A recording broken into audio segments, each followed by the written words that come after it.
See, I'm not a young thing any longer. It's funny the way things go. Don't you find that, Jimmy? Never the way you expected.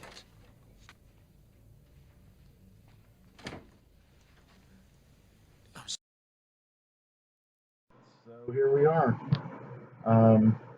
The title card, you know the film I'm going to be covering, and I am going to be covering it under the extreme / forgotten banner. Extreme because in its day it definitely was extreme in its subject matter as far as its revelations about sexuality and certain characters' sexuality and gender identities. So in a way that is more timely than ever. I'm sure a lot of people would poke holes in it now from both the left and the right part of the spectrum. But, you know, I'm sorry, I don't care. So yeah, it's The Crying Game. This is probably going to be the most mainstream film that I've reviewed on this channel that isn't about superheroes or comic book characters. I could be wrong. If you can think of one, let me know. This was a huge hit internationally. It had difficult production history, and it was very difficult to cast the character of Dill. And Derek Jarman, the avant-garde filmmaker, recommended to Neil Jordan, the director, someone he had seen at a party, which turned out to be Jay Davidson, who became not only utterly convincing in the role, but made the shock revelation extremely powerful, really messed with the minds and the feelings of the main character, played by Stephen Ray, and really, by extension, the audience. The different genders and sexualities had different takes on this thing. But it was challenging the traditional mores of a relationship. Ostensibly, the film is about the IRA capturing a British bloke played by Forrest Whitaker named Jody. Jody was a sporty young guy and played cricket and things like that, very British things. And Jody was kidnapped by Jude, and that is this character played by Miranda Richardson, who I used to think this poster was the main female character, but I was wrong, thankfully. Miranda Richardson as Jude is a fearsomely unlikable character, and that only continues to snowball as we re-encounter her after the opening sequence. Sure, you all guys have seen this, you know the plot, but I'll just break it down real quick. They capture Jody. They plan to kill him to get some kind of demand from the British faction that they're making demands of. Some of the politics is a little fuzzy. Part of it's because, to be honest, as many times as I've watched this movie, those exact exchanges of dialogue, I've never found that compelling, even though they are helpful exposition. That's my failing. So I'm sure someone watching this could go, well, okay, here's the deal. They kidnapped him because this, and these are our terms, and they're trying to get money from this, because this is for the cause of this. So I get all that in the basic. You know, I get the gist of it. So finally, the day comes, and a man called Fergus, played by Stephen Ray, who has been keeping watch over the captive Jody, usually with a hood over his face, feeding him on occasion, and even helping him, embarrassingly for Fergus, helping him use the bathroom in a very telling moment where he's like, you know, you got to pull me dick out. He's like, come on, man, it's just a piece of meat. There's a lot of presaging and foreshadowing in this early sequence. Jody gets Fergus to take some pictures out of his wallet, and one is of Jody with Dill, and Dill is this beautiful, exotic young woman, and Stephen Ray. Yes, he is Stephen Ray. Fergus says, any man would, you know, would think the same about her. And he's like, "Is this your wife?" And he's like, "Yes, kind of, and she's different. She's not like anybody else." See, because the way they snagged Jody, let me just rewind a couple minutes. The way they snagged Jody was they're all at this carnival, and Jude, Miranda Richards, uh, basically starts massively hitting on Jody, and then they start making out. She's kind of tense, and Fergus is following, and pretty soon we see the nod between the two characters, and we realize that they're in on something, and Jody's about to get snapped. So they put him in a tent where they're allegedly going to have some sexual activity, but Fergus sticks a gun in Jody's face, and he is captured. He's captured. So fast forward back. So the day comes when they decide they have to snuff out poor Jody. And Fergus, who has grown to like this cat, against the admonishments of the icy cold Jude, who is sort of semi romantically involved with Fergus. At least, I don't know if it's just sexual or if there's any real feelings there. It's difficult to tell with a character like her at that stage in the movie. Later, it becomes a moot point, but also a driving engine for a subplot. So, yeah, Fergus takes Jody out to shoot him, and Jody makes a break for it. He actually gets his handcuffs off, and he runs right into a truck of British soldiers. They run him down, and then another car runs over him. It's almost a Fulci style end, like splats his head, or I forget if he severs the head from the body or severs the body in half. But it's from a medium shot, and it's not like spraying arterial spray, so it's not that much like Fulci. It's just that you see that this guy is no longer in one piece. So Fergus runs for it because this is the British Army, and the British Army has found their hideout, and they, open up fire with machine guns, automatics, and then explosives.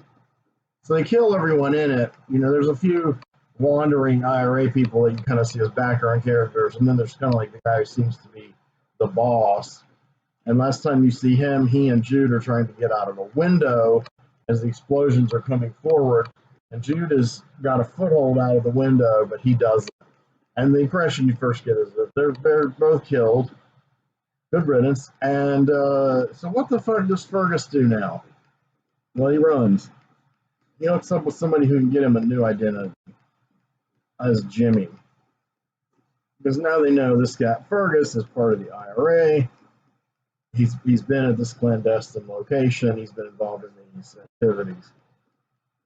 They may not know everything about Jody. They may not care since they ran over him. I mean, accidentally, but still, and they ran over him twice. That's it. So that's what happens to the black guy up against the militarized forces. He dies first, and he dies brutally. So, so Fergus becomes Jimmy, and Jimmy has made a promise to Fergus before he led him to his doom, and that was that he would just say hi to Dill, basically locate her. He tells him how to locate her at a bar she works, and he gives him the picture, of course, and basically he says, tell her I love her. I guess tell her, I'm gone, and it's really in Fergus's. It's really at his own discretion what he's going to tell her, of course, once Jody dies. But he does feel beholden to do this. Now, I think, first of all, he felt guilty about Fergus because Fergus was a good guy, even though he was a Brit who probably hated the Irish. A black Brit who hated the Irish, go figure. And I think the other thing is he's attracted to the woman in the picture, Dill, and like you said, any guy would be. And I'm with him based on that image. Hell yeah. So herein comes the I don't want to say subtext, but the undercurrent that will explode and will test everyone's reactions to gender and sexuality and what constitutes love and romance and a relationship and how tied in is it with sexual attraction based on gender. So it's heavy stuff, man. There's been like essays written about this. I'm coming late to the game. I'm totally admitting it. I just want to cover this because I love the movie, and it is forgotten in the sense that there is no available uh, domestic North American Blu-ray release of this movie. There ever has been, and based on Blu-ray.com's notes, there is absolutely no plans to do one. So I don't know what's the studio. Artisan was bought by Lionsgate. So come on, Lionsgate. If you own the rights, you can put out 1,000 fucking Rob Zombie movies, and you can't give us the Crying Game on Blu-ray. Bad people. So let me continue. So Jimmy meets Jill at the bar. He flirts a little. He's not good at this flirting thing. He's obviously intimidated by her beauty and exotic look and her kind of que sera attitude. And she sings. She also sings at the club. And of course, there's a theme song to the movie sung by Boy George, who, of course, was also a transgender person of some kind. We didn't use that term for him back then. Well, some people use very horrible terms, but he appeared to be a female when he was a male, and he liked to play with that, and use that for publicity. But I think it was also probably part of who he was sexually. I could be wrong.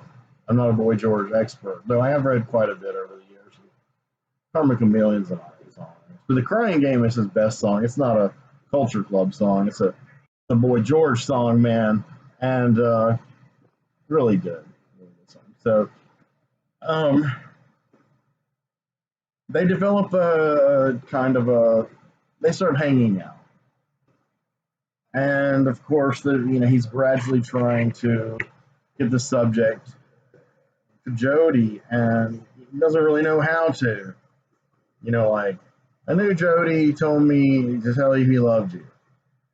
And then I took him out to shoot him. And then the army that was after me killed him by accident, sort of. That's pretty tough to broach on a first date. So there's a great chemistry there. Jay Davidson, who plays Dill, of course, steals every second that she's on camera. And finally, they begin making out, and it's driving him nuts, man. She's got the full glamour look. I'll show you the back of the box where she's singing. To some people, this is one of the most iconic pictures. It's not one of mine. I like her in all black, but that's her. That's the hideous Miranda, and then that's our boy Jimmy / Fergus. Probably can't see this very well. I apologize. But I will do a nice collage to as a thumbnail that you guys are hopefully enjoying. I don't know. It's just something creative I like to do to distinguish the videos. So then it gets to the hand between the legs, and Jill stops him, but proceeds to go between his legs and orally gratify him. So after that, it was a hell of an orgasm, I guess, because he's really, and he's now obsessed with her. I mean, I think he was getting obsessed with her anyway, but, you bond with a woman, you're irresistibly attracted to her, and then that happens, that particular act happens, and, it's in this kind of dominant, submissive framing, even though that's not used in, to describe what they're doing. They're not doing that consciously. It's just she's on her knees and he's kind of reclining. You guys know what's involved in this, I hope, and if you don't, please find out for yourself.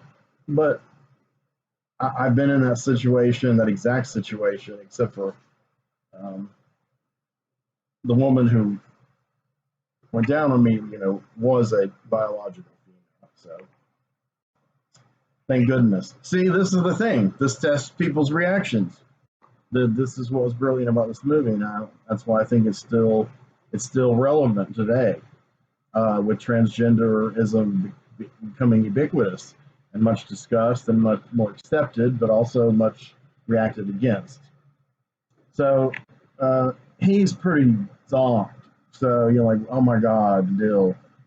So now I think he's not going to tell her about Jody, if I'm correct. I hope I'm remembering that plot detail correctly. You can correct me if I'm wrong. No one leaves any just thing in the description.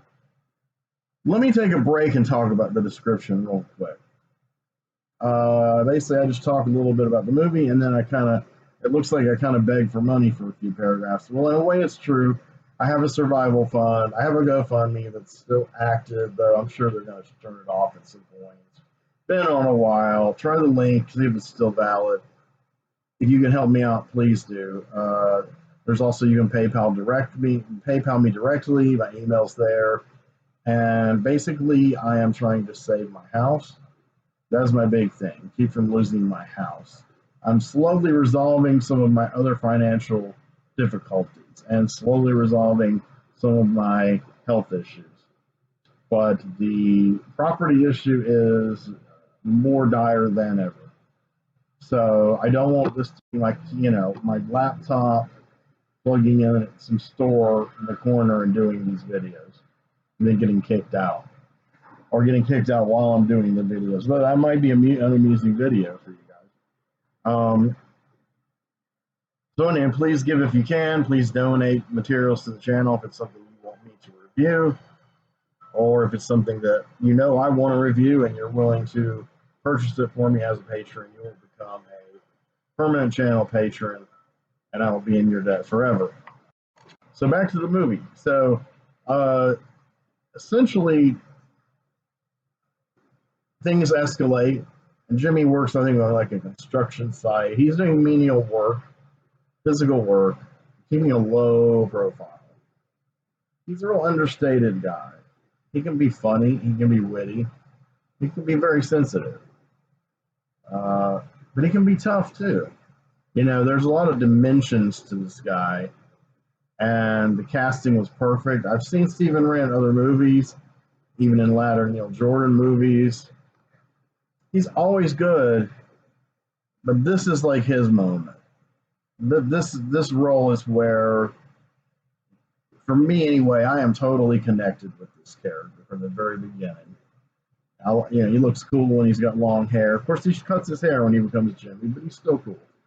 And there's a bartender there, played by Jim Broadbent, who loves Dill to death, and he begins to try to subtly warn Jimmy that Dill is not as she appears, but he won't have it. It's kind of like the scene later. I think it was later, a year later, in no, not a year later, 2 or 3 years later, in Chasing Amy, where Hooper X is about to warn the clueless Holden McNeil, played by Ben Affleck, that Meow Mix is a lesbian club, and the woman he's in love with is gay, and he needs to give up. And Hooper X is a gay man, and he's got a lot of wisdom, and he knows how to deliver it in the most entertaining fashion possible. But he stops, and Holden has to find it for himself. This is like much more escalated than that. Kevin Smith didn't go to these extremes.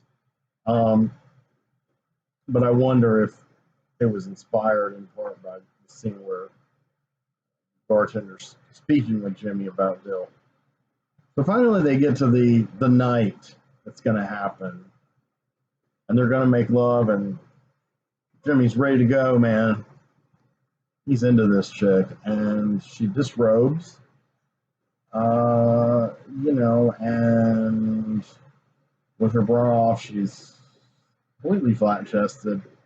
She's slim but in good shape. But she has a penis and testicles. And it was like, and they're not tiny. They're not huge, but they're you know, they're very visible. And his reaction is just total terror. And it's almost like this is a lot of men, this great fear when they pick up a woman or start to get involved with a woman. And I'll be honest, I meet most women that I connect with nowadays, when I do, online. And every once in a while, if there's one that has kind of a aggressive or masculine streak in their personality, I tend to like that, usually. And if we get closer, like if sex comes up, I'll usually mention, like, half jokingly, and you probably have a penis, so. And, no, of course not. Now, what, and I haven't been able to test them out conclusively in person, except my ex-fiance, who no one would mistake for a man in a million years. But, she had a certain bearing when we were getting to know each other, boundaries and such. And I said, yeah, you'll probably turn out to have a penis. And she's like, I'm all woman. And I found out firsthand she does not have a penis, and is saying all woman is an understatement. I'm not entirely happy with her in my mind anymore, but I was happy sexually with her. So, being really frank, too much information. My channel. I'm just going to say what I say. And in this subject, I'm trying to let you know that this is how I connect with this movie. But I felt for Dill also, because he freaks out and he hits her. He almost doesn't mean to, but of course now, see, again, in the modern day, this movie wouldn't play with a lot of people, the kind of people that it seemingly played with before. The Gen Xers and Boomers who accepted certain things about this movie and saw it as a way to open up this conversation. The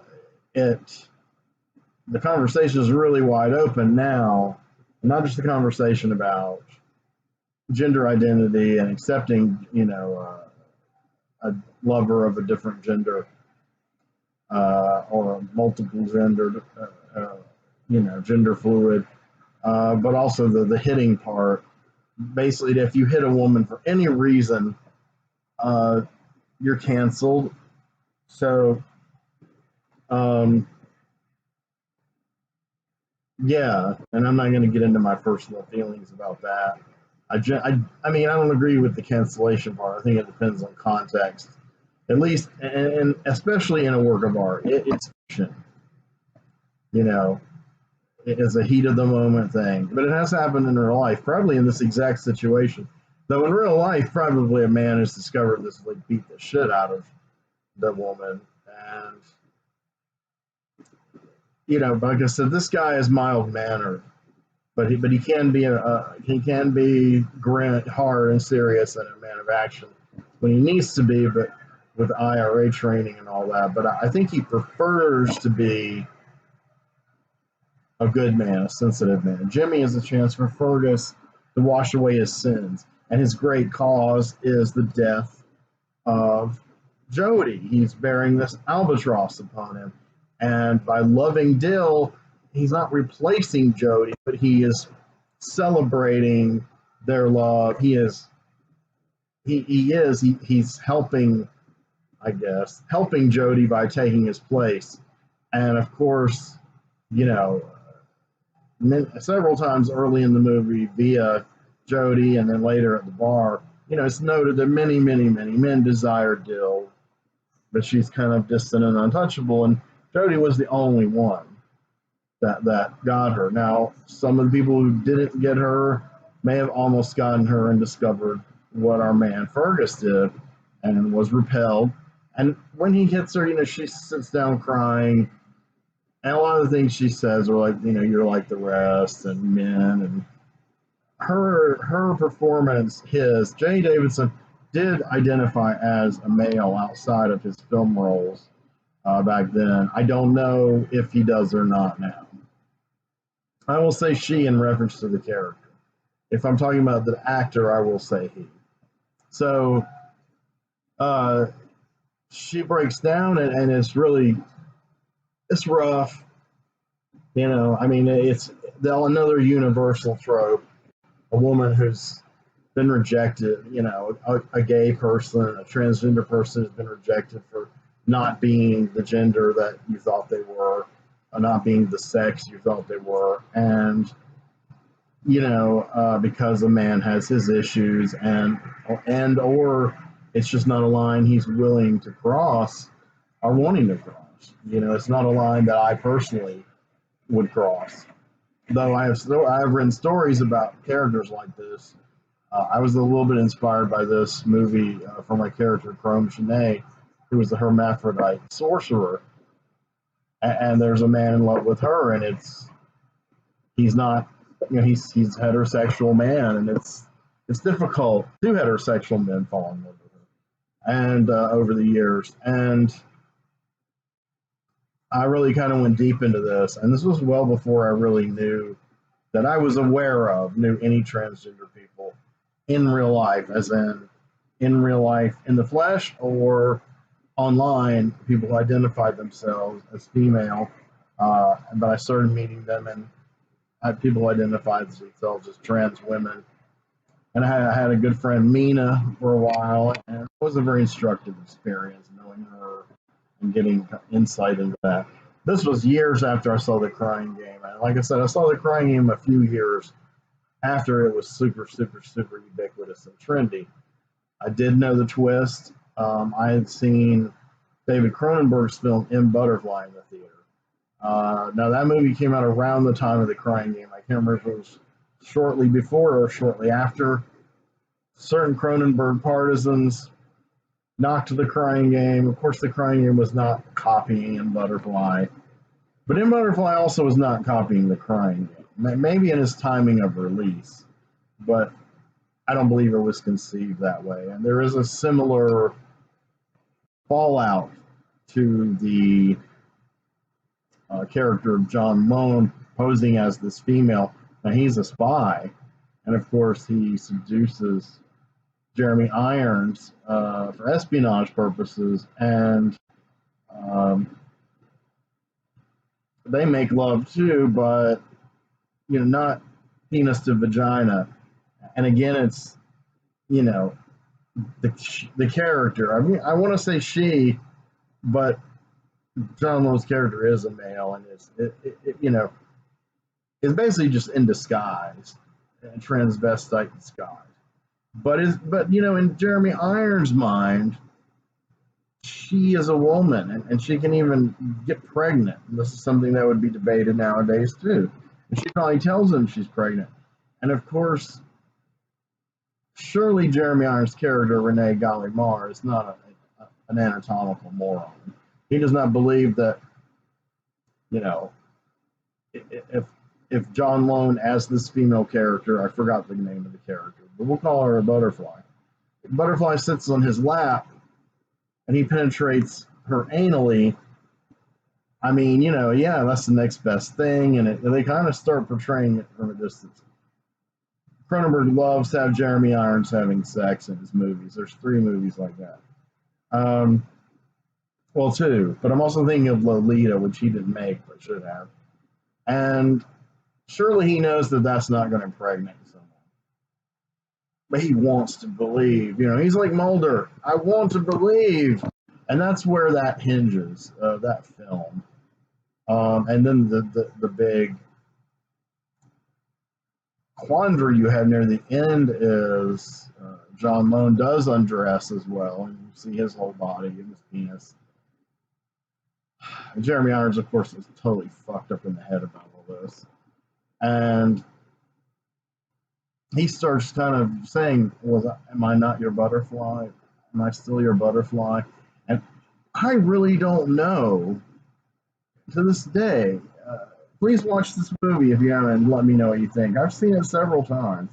I just sold the DVD actually, because it's on Blu-ray now. And Butterfly, the John Lone character, he's either really fucking with Jeremy Irons,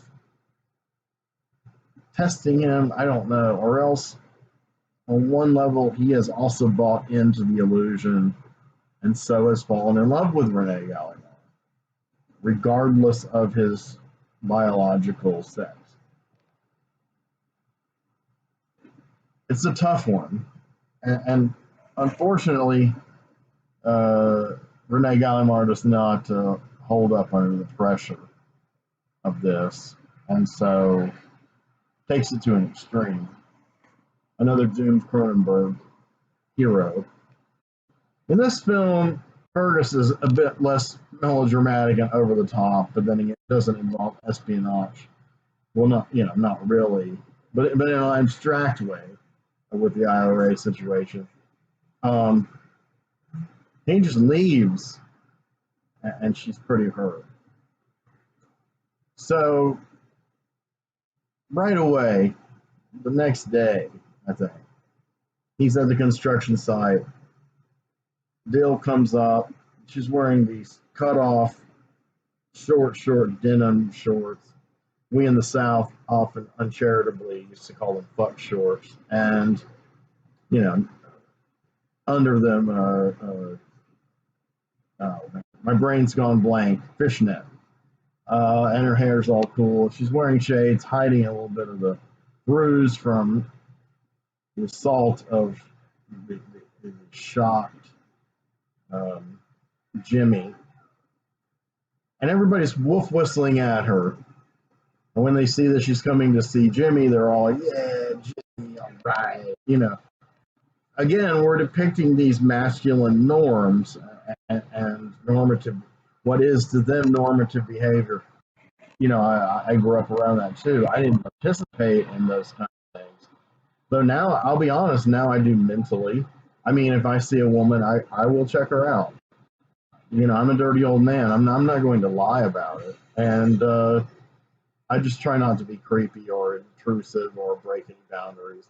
And I'm sure I have done all those things more than once inadvertently and not meaning any harm. But I'm very lustful, but I'm also a gentleman. I'm a lustful gentleman. And on occasion, I meet a woman who will match me point for point on this. My last 3 girlfriends, including Mac's fiance, is one of those, have all been very unconventional sexually, very into sex, and very much enjoyed the flirting, courting, wooing, seducing aspect of it, even the politically correct angle. Whether I'll meet another person like that again in my lifetime, at this point, I have completely given up. But that's that. At least I had those great experiences. That's why I'm rooting for this couple, man. I mean, because I'm just like, yeah, it's just a piece of meat, like Jody said. It is shaking this guy Fergus, who already is like unconventional outside of British society by his political radicalism. But now he's becoming like a sexual radical, So no, she goes to see him and brings him lunch and says she's going to look after him. I mean, just the deliverance is so. Jay Davidson has that kind of like, kind of flaming, kind of flamboyant drag queen kind of attitude in there, but knows exactly when to pull it back into a genuine femininity. Because that's a line that's crossed all the time, purposefully and unpurposely, by gay men, and it's like I've witnessed it in all my gay friends, and a lot of them are more into the kind of on the edge gay way of being, where you're evoking a feminine, almost cliche way of being, which some gay men have told me, I'm more feminine than most women. And by social stratification and standards, they may well be. So I would rather erase those stratifications. I'm biologically only attracted to uh, female, uh, you know, a person who is sexually, biologically, naturally female. That's just me. Now, on a cultural level, though, that person can act masculine. I've fallen in love with some lesbians. I mean, it's a shameful thing. It really shouldn't be, but I've been shamed a lot for it. Not even so much by the lesbians. Some of them loved the attention, even though they had no intention of dating me. But by friends, colleagues that I made the mistake of confiding in. So this territory is territory I've kind of walked on the edge of myself, and this movie really, for people like me, is really testing that. And so when it started finding its way into my story, Flicker Street, I wasn't directly copying the Crying Game, but those emotions evoked are very strong in those stories. And when you start looking at the world through the point of view of a transgender person, when you're inhabiting that as a character, or in the case of Chrome, like I said, a genuine hermaphrodite. So someone that's not only got this dilemma, but is also would be considered freakish at one time if they were discovered unclothed by society, and still might be. But in ancient times, there were occasionally, allegedly, people born this way. More, teratology, the study, I guess, of deformities and things, is a fascinating subject. And, as the human genome has, I guess, improved or at least settled into a certain mold, people who are radically deformed bodily are much, much rarer than they used to be. I know in certain countries more of them are born than others. And there's still some shocking ones that I've seen. Those kind of things are hard for me to look at, but I do look at them. I'm fascinated, and I do feel sorrow for those people, and because I felt like an ugly freak growing up. I mean, I loved the Elephant Man. He became one of my heroes. In my mind, I was that ugly, because that's what I was told. That's the box I was put into. It took a long time to break out of that box, man. It really did. To this day, when a woman calls me handsome, it kind of shocks me a bit, like a jolt. And of course, I question, are they making fun of me? And usually they're not. And that's something I have to get used to. And I'm sure a lot of women with self-esteem or body issues, or body dysmorphia, whatever, have gone through this a lot. Probably a lot more than me. Bottom line is, he eats the food. It's not poison, no. And he just keeps reminding her not to use such overly affectionate jargon with him as she does. I can't remember what all she calls him, but it's along the lines of honey, sweetie, darling, love, love, and all this kind of stuff. And it's like, don't say that. And it becomes a running joke because he's saying that, he's putting his boundaries up for her, and she's like, okay, only to do it again later. That's part of the joke, but the dramatic part of the joke is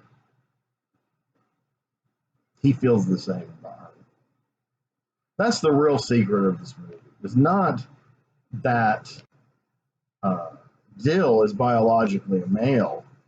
I mean, that's a big secret. That's a big revelation. But the big revelation is, and the fact she loves him because she's lost Jody. That's perfectly rational. They have a chemistry. But the fact that he truly loves her, even though because of his conditioning and his fears and his antipathy or uneasiness about the penis problem, he's going to make these comments, and a lot of times they come off as funny. They don't come off as harmful and mean. He's very regretful and remorseful about hitting her, about having that gut level male heterosexual revulsion reaction. And I don't blame him. I don't think I would hit the person, but I would probably leave. But if they were like her, I would probably try to at least say, look, give me a few days. I've got to absorb this. I may not be able to absorb this. This might not work. This probably won't work. But just give me some time. You know, that's what I would try to at least do at the bare minimum.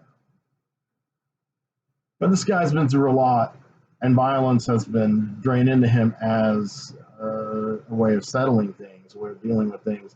But you see when he leads Jody to his intended fate that he's a little bit squeamish to be doing this. You know, he may be a revolutionary in his mind and with the IRA, but he doesn't like to kill. He doesn't like to harm people. He didn't like to hit Dill. It affected him. He was guilty, and she, of course, is like, "I forgive you, love," and it's like so. And then there you go. They go on, and it's like people do things. I mean, this is an extreme person living an extreme life, Dill. So when this guy comes and he hits her, and then he apologizes, she doesn't characterize him as a misogynist guy that's got to be canceled. She sees that he was a normal. I say normal, you know, like a human being with a range of emotions. She saw his affection towards her, and then he saw his misplaced anger and his eruption, born of his own issues. And she gets that. It hurt her. It hurt her more emotionally than physically. But when they reconcile at the site, it's like, there you go, water under the bridge. You know, it's like she understands. And she knows that that's not his primary mode, that he's not an abuser, that he's not a misogynist, that he's not a, you know, homophobic or transphobic, though that word is not used in the movie or wasn't really used in the common parlance at all in 1994 or whatever. This movie came out, the accurate day will be over here. Okay, 1990. Yeah, 1992. Wow. So, to go on with the story, she keeps trying to kind of have the affair with him. She finds out about Jody. She's not happy at all. Very angry. So that was his secret. That was his big secret, really, other than that he was really in love with her, like I said. And, of course, it sunders them. But then something worse comes up that reunites them, and that is the fact that the repellent Jude character is alive. And now she's sporting this kind of totally different look. She has no qualms about shooting and killing people. She's utterly fine with it. And she believes that Fergus has to pay. She confronts him, and he has to pay for his sins for abandoning them, and how dare he, and, you know, all this stuff. And of course, there was this, I guess, sexual relationship between them. And that makes things, you know, infinitely more awkward for Jimmy, who she calls rightfully Fergus. And she's a very, very scheming, manipulative character. I would say her character initially is just shown to be somewhat unlikable, a bit of a fanatic to her cause, pretty pushy as far as them having a relationship, you know, an unlikable person. But the explosion and the whole having to create the new identity and the falling apart of all their plans, and now finding Fergus here and finding out that Fergus fancies another woman, she's pretty over the edge. I would say she's an extremely evil character. Her dimensions fall away. Whereas you see dimensions scene to scene growing and deepening with Jill and with Jimmy / Fergus. They become more multi-dimensional characters. Whereas Jude recedes into a one-dimensional villainous character, a lethal threat. And really where she goes over the edge is not so much being mad at Fergus or calling Fergus out, or even being mad he dumped her, or you know, even the fact she wants to kill him because she doesn't trust him. But the jealousy thing pushes her over the edge, really. And she decides she's going to kill Dill. She tells him, "I'm going to kill this woman you fancy." Nancy. You know, I know where she lives. I know everything about her. You know, this is where the espionage plot comes back, really. And so Fergus disguises Dill and says, you know, I need you to disguise yourself and get as far away from this situation as possible. And so he cuts her hair. And the whole time, you know, her heart's breaking to lose her hair. And she's, you know, like, do you love me? You know, I'll do this for you if you love me. And here we go. I'm getting emotional again. And he's like, yes, yes. And I'll come back to you. Yes, you have to do this for me. And you're wondering, does he mean it? And on one level, I believe he's thinking, I've got to get her out of this situation. I've got to get out of this situation. And I do care for her, and I do need to escape this mad woman, Jude. You know, but on one level, he's like, you know, I'm going to cut and run, probably. I think that's in there. Survival. And still the uncertainty of, can I just commit my life to Dill, you know, especially all these issues. But on one level, I think he means it. I think there is a chivalry involved, and she tells him that. She tells him he's touched by her chivalry. She's impressed by his love, and she will do anything for him. Oh man, it's deeply romantic, and of course deeply problematic, plot-wise, in the psychosexual realm. But that makes it even more to me. This is a heavy movie, so I'm going to try not to run over long. I'll try to wrap this up. But basically, Jude comes for Dill, and by this time, Dill has tied him to a bed, and Jimmy to a bed, and he can't escape. And she's taking control of the situation, and she's going to confront Jude because she finds out, you know, Jude seduced Jody. And she believes, or at least, you know, symbolically, at the very least, metaphorically, that Jude is the one who killed Jody, her husband. Probably common-law husband, but husband nonetheless. And she is the one who's ultimately responsible for it in Dill's eye. So she's like, you killed my Jody. You killed my Jody. And she gets a hold of Jude's gun, and she shoots her in the shoulder, and Fergus is on the bed going, no, don't do this. I'd be like, yeah, go for it. But that's just me. And you don't know if he's saying that because he doesn't want her to become a criminal, Dill. He doesn't want to see, what's her face, Jude suffer, even after all she's put them through. Or he doesn't want to be involved in a crime, and he's tied up, he can't get away. Maybe all these things. This is what I mean by all these various roads these characters are faced with, and what are their choices, and what are the impact of their choices. Okay, now I sound like I'm writing an essay on this, and I don't mean to try to be highfalutin, but I do think this is a deep movie. I have not read these scholarly essays on it. I swear to gods, I have not.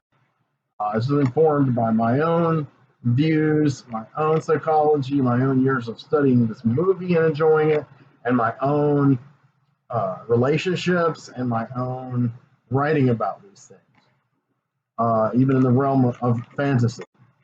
So she still keeps talking shit, though. You know, she's one of these characters, Jude, that just can't stop. She's like, I'm going to keep talking shit to you, you know. You're not even a real woman. I think she says that at some point. I could be wrong, but I think she's figured it out. Maybe not. But I know that's a key part. Maybe I should know that. But then she, like, shoots her in the hand as she's picking up the other gun. Dill's a good, you know, she's a good shot. And of course, she still talks trash, and then she shoots her in the neck, and it's over.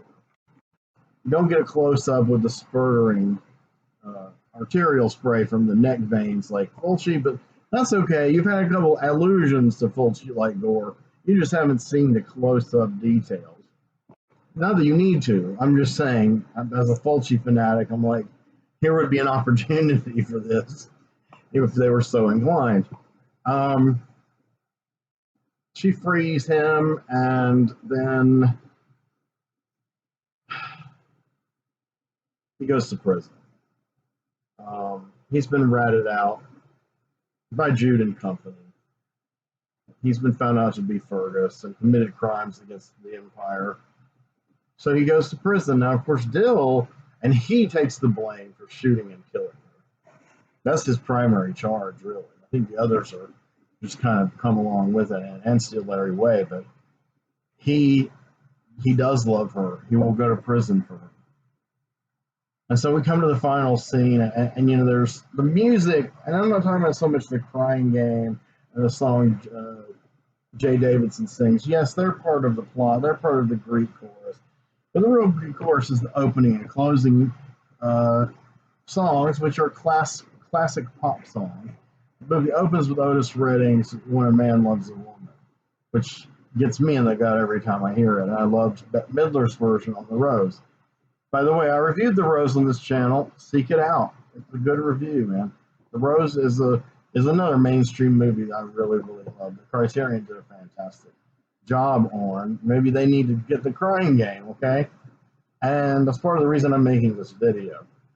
You know, somebody needs to get on the ball and make this fucking a deluxe Blu-ray. So, in the final scene, the music becomes, the fade out into the credits is Tammy Wynette, Stand By Your Man. And when a man loves a woman, you know, is she a woman? She identifies as a woman. Her persona is a woman. Is Fergus pretending that she's a woman? Is that how he copes with it? He pretends she's a woman. See, that's where this movie might be controversial now too. I mean, trans people, I think, would be like, no, she's a woman. Accept it, dude, and just be with her.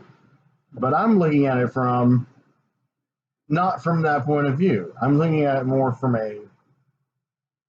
there's a crossover with my viewpoint and theirs. But I'm looking at it as she wants to be your woman. You fell in love with her as a woman, but now you love her as a person. And you are sexually attracted to her to a point. And to me, that's romance. And romance to me is the intersection of the attraction between two people as people, like friends, you know, how meeting other minds, and sexually, you know, how you want them, how you desire them, you know, their appearance, their body, their face, and of course, ultimately their sex organs, their erogenous zones. In this case, you know, the latter is off the table. So she says she's going to come keep visiting him in prison, bringing him food, and that she's going to wait, and she's committed to him. And that's when the song plays, Stand By Your Man. It's really a crying game, man. Can you watch this movie all the way in and not cry? Most people probably can, but you know, I've told you on this channel, I'm kind of borderline Stendhal syndrome with art. And film is very immediate. You're seeing other people, your people, seeing other people, and it's in your face. And it's not like music where you can abstract it, even though it can affect you. But art that can affect you with its breathtaking beauty and what it's saying to you. And the delirium of art, that's the Stendhal syndrome, of visual art. Cinema, you know, is known for making people cry. It's just, when I was younger, I never cried in movies. I really didn't. But now I do, unexpectedly. That started happening when I began getting help for mental health issues. This was 2002. And then I started getting on meds, and that, of course, you get used to how that rewires you and your emotions. And I started crying during a lot of works of art, but especially cinema. And sometimes at weird places, and I enjoy it. I enjoy the experience that's washing over me now. Maybe this is the Stendhal syndrome. I'm not dizzy, I'm not lightheaded, I'm not fainting, but I'm around the edge of all those feelings just coming out. And when a work of art can do that to you, to make you feel the same way you would feel like, say, when your fiance leaves you unexpectedly, when someone you love dies, when your pet dies, you know, it's a powerful thing. And I think that's a powerful work of art. So this work of art needs to be on Blu-ray. Damn it. Do it, somebody. So anyway, like and subscribe. Please like and subscribe. The channel's growing, but it needs your help desperately. If you're watching this and haven't subscribed, please subscribe. And please like. I would say a tenth of the people that watch like. And then I would say a tenth of the people that like subscribe. So I've got to fight these algorithms, and I need your help, man. So if you like what I'm doing, please help me, support me. I'm not in it for the money. It's going to take hundreds of more subs to get money, but I'll be glad to do it. I'll be glad to do it. But I enjoy doing this, and I'm getting better at it, I think, every time I come here and throw up this laptop, this lo-fi, which I'm eventually going to get another webcam. I'll eventually get a nice front light, and I'll eventually have a microphone I can plug into my own PA, which I do own. So things will get better. But in the meantime, like and subscribe. I want to keep going. This was a little different kind of thing for me. But I do think it fell under the rubric extreme/forgotten for the reasons I enumerated. And I'll be back soon with something else. And thank you so much for the support. By the way, this amazing image here, this is Halloween 3 Season of the Witch vinyl soundtrack put out by Death Waltz Records. I'm not going to take it out and show you everything right now anyway. But I am selling this. This is a sleeper movie that has become a major cult movie. I used to think it was goofy. I think it's brilliant. I think it's one of the very best Halloween movies. It's the best, tied with the first one, in my opinion. But yeah. So I've sold a few of these Death Watch originals. I've sold the Prince of Darkness soundtrack. I've also sold this amazing limited edition Twin Peaks. And I've sold them at way less than I originally listed them for. I believe right now this is listed for $69 or $70. I've been pondering raising it again. But check out my eBay store. That address will be below. And if you're interested, make an offer. I will consider all reasonable offers. If it's $70 and you offer me $10, I won't take you seriously. Or 20 even. I filter those out, and then I look at them later, and I'm like, what the hell? I get it. There are guys like, I really want it. Why the hell not? He might be stupid enough to hit the wrong button, or just be like, fuck it, give it to me for $10. I'm a collector too. I get it. I've never done something crass and disrespectful like that to an eBayer, but I understand why they do it. But serious bids only. So here we go. Nice backdrop. Love you guys. Take care. I'll be back with more. Love you.